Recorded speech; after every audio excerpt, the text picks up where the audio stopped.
I want you to click the link below and download this diagram with the whole exercises. This is one of the best exercises that I have ever done in my whole life, helping to discover hidden beliefs and getting rid of them very quickly. So how does it work? Well, first of all, you need to print one of those. There are a few sizes in the PDF I attached, and also some other variations, but you're looking at this one, or you could have a full page one if you like. I also have created some other sizes like this. If you want, you can have different sizes. But usually I found that this size is probably best. So you follow the exercises, and there are two ways of doing this. There is this simplified version, which I created here for you based on the instructions I was given. So first time you do a trial run, and then 3 times you do it according to what you need to do. Once you've done it for a week, you can then start modifying and do it differently. The beauty of this exercise, however, this is important, is that you can't do it the wrong way. Whatever way you do it, as long as your intentions are correct, which means you want to get rid of hidden limiting beliefs, that you're doing it correctly. Okay? So don't worry. And again, do it for the first week, follow the exercises so you understand it and you get some idea, and then you'll be able to modify, do it slightly differently in whatever way it suits you. So how does that work? So this forces our brains, our minds to, first of all, start seeing things in kind of a flat, so this is a flat surface, but you will quickly see this as a kind of a 3D picture. Then the longer you look for it, you will see that this is the spiral is kind of going down, and there may be some cubes here built in. So it trains your brain to see in more dimensions, which is important in life. Also, it helps you to focus on this central point.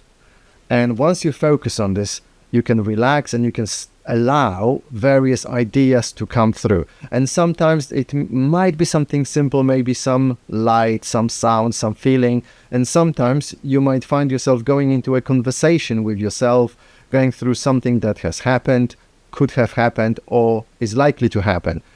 And if that happens to you, don't run away, just notice that and think, oh, this is a clue. There is something about my beliefs that kind of forces me to go into this conversation. Is this conversation beneficial to me? If yes, okay, great. What can I learn from it? If it isn't, again, there are some beliefs or so-called definitions that I need to become aware of. So definitions is how you define certain things. So for example, excitement. Some people have this definition of excitement. Yeah, this is exciting, but I'm a little bit worried that this might happen. Well, then it's not an excitement. It's something else, yeah?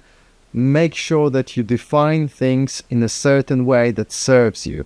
Yeah, excitement is excitement, it's pure. If there is a worry, it's not an excitement. And same with everything else. Money making, if you think about making money, you've got some disturbances. Again, these are two different things. Don't confuse earning money, providing a service, with being worried about something. These are very separate things, and you need to distinguish them. And this exercise, believe it or not, is great for that. So I spent around, between 10 to 20 minutes in every morning doing this exercise, sometimes longer, and I enjoy it. It's really such a good way to start the day. So click on the link, it's free, you can leave a donation if you want, and follow the instructions and then do it your own way with an intention of discovering limiting beliefs and getting rid of them. Okay? Thanks for watching, take care.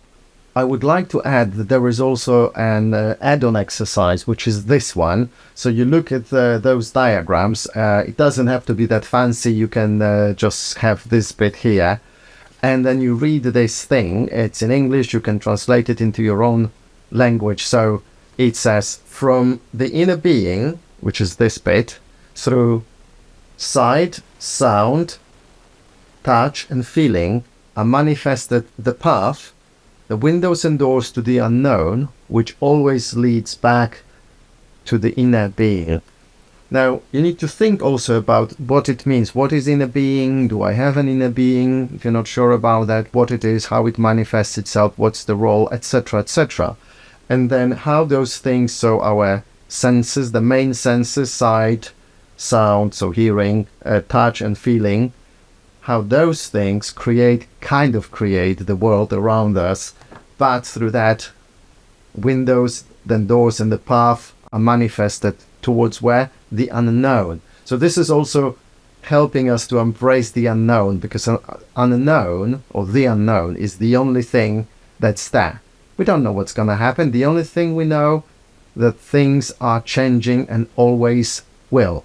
That's given. Change is the only thing that's given. So change creates the unknown. Some things we can predict, of course, and they often happen, maybe like sunset, sunrise, very easy to predict. And then other things we can't predict at all. They are such surprises, and the more you embrace the unknown, the better your life will be, the better you will feel about yourself. So do this as well. After you have done this exercise, finish with this. Or you can do this separately, doesn't matter, but make sure that you do it at least once a day. Once a day is a good habit, so you always do it every day, and you will do it regularly. If you do like 3 times a week, then it's not really a habit and it's easy to forget, doesn't have such an impact. More than once a day might be a little bit overwhelming. After some time you might think, no, that's too much and I can't be bothered, and you will start skipping. So once a day, before you go to sleep, or after you get up, after you have your coffee, choose time of the day and then do these 2 exercises. And again, you can do them for 2 minutes. 2 minutes is better than nothing, yeah? As I said, I do this for 5-10 minutes sometimes. I do this for 10 to 20 minutes on average, because I enjoy it. Sometimes I do it for longer, half an hour, because I'm looking at it and I'm having some pleasant thoughts, or sometimes they're less pleasant, but they are exciting, engaging, because then I can work on my emotional issues, and after that I feel good, So really do those things. This is incredible. It's so simple, but it works. It's really powerful. Do it. Trust me, please. Please just do it, okay? Do it once. Give it a go, okay? It's important. Do it.